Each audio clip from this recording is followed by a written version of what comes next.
So this is one of the new casings we developed, the 33XC. We did that for David Tubb. Here it is. And to give you a little bit of perspective, here is the 33XC next to a 338 Lapua. And so the 338 Lapua is considerably shorter. It is the same base diameter though, same flash hole and primer pocket size. It has a different shoulder angle and the neck's a little bit longer. So that is the 33XC, and David also sells some 37XCs that we're working on getting the proper head stamps for right now. So we also made the 6XC for David Tubb as well. So you developed this casing, yeah? We did, yeah. We developed the casing in conjunction with David Tubb. David had the idea, and then we made it into a casing. Okay, what is the difference in performance in between this new and the 38 Lapua? Yeah, it holds a bunch more powder. I think it's like maybe 20 grains more powder. I'm not certain. I think it's 20 grains of more powder, and its velocities are much, much faster. So you'd be a few hundred feet per second faster than a 338 Lapua. Okay, is it the commercial round? Yeah, it's commercially available. Yeah, you buy them through David Tubb right now. And then he has the reloading dies. He has reloading dies, and that's basically, I think, all you need is he has guns chambered in it as well. Kind of the nice thing about this is it lets guys and gals take their 338 Lapua rifle, and then they can take his reamer, rent a reamer from him, ream out their chamber for 33XC, and then they don't have to get a new gun to do long distance shooting.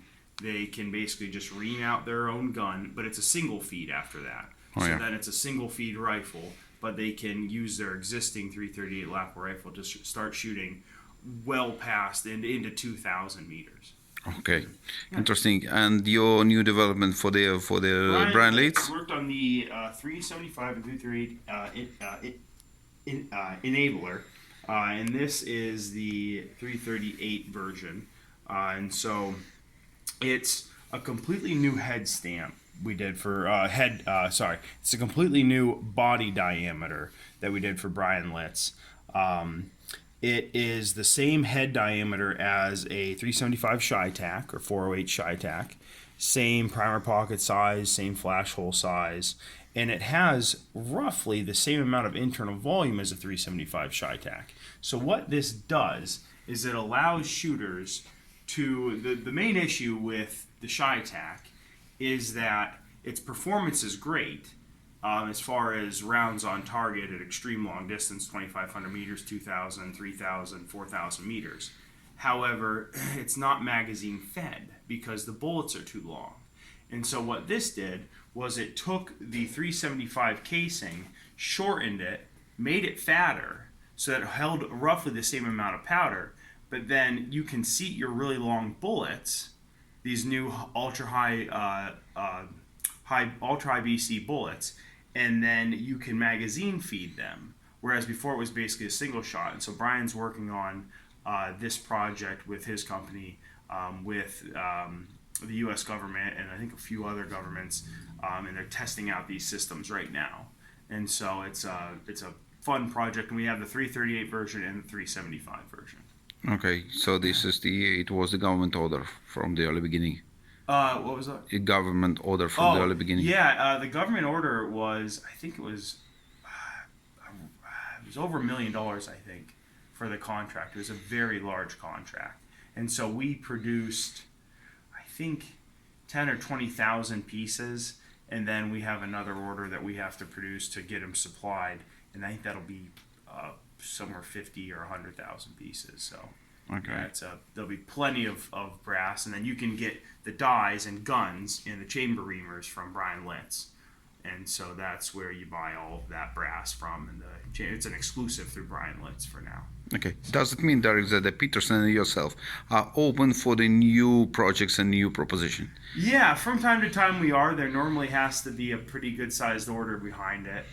New caliber development costs a lot of money. It costs about as much as a really nice pickup truck to develop a new caliber, and so it's a very nice car. And so we take on new projects kind of slowly, but when we do them, we try to do as good a job as we can, like we did for Brian. Okay, tell us a little bit about this development of a new project. How many tools you need to develop for every new caliber? Yeah, there's probably say 35, 40 pieces of what we call touch tooling that actually forms the casing, whether it's draw dies or draw stems or um, taper dies that actually put the shape on the casing, other pieces of tooling like that. Um, and then we have some other handling tooling pieces. And so all in all, it's probably about 100 pieces of tooling that we have to completely redesign. And we have our guy that and he's a engineer. His name's Zach Aaron. He's really good with SolidWorks, and he sits there and he designs the tooling, and then I test it and all those things. So that's basically how it works. It takes about 6 months to develop a new. To develop a new caliber. So does this time include the test shootings? Yeah, we have to do the test shooting. So basically, we start off. Someone gives us an idea for the new caliber. They agree to pay to develop it, and then for the tooling, then we own the tooling and we do the work, and then we come up with basically what's called a proof of concept, and then which is our first best guess. We give it to them, let them shoot it. They shoot it and say, I want this little change or I want that little change. And so then we go back and we make the changes that they like, and then we come out with the final version, and we try to do a run of them. Okay. Thank you very much. Yeah.